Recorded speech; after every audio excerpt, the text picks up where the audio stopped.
Calculate the moles of reactant. Begin by determining how many moles of potassium chlorate, KClO3, were used. Divide the given mass by its molar mass. Moles of KClO3 is equal to 12.3 grams over 123 grams per mole equals 0.100 moles KClO3. Determine the theoretical yield.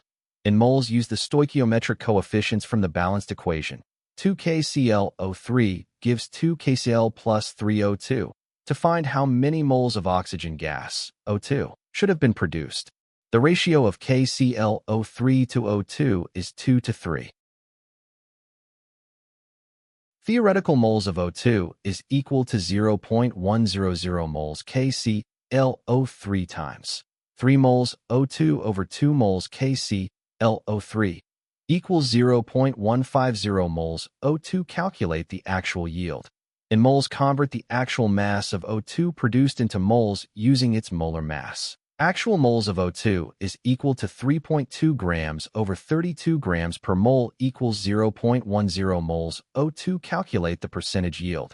The percentage yield is the ratio of the actual yield to the theoretical yield, multiplied by 100%.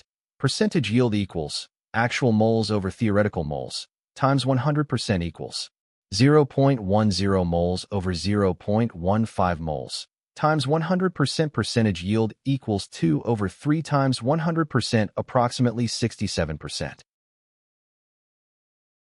Conclusion: the calculated yield of 67% matches option B.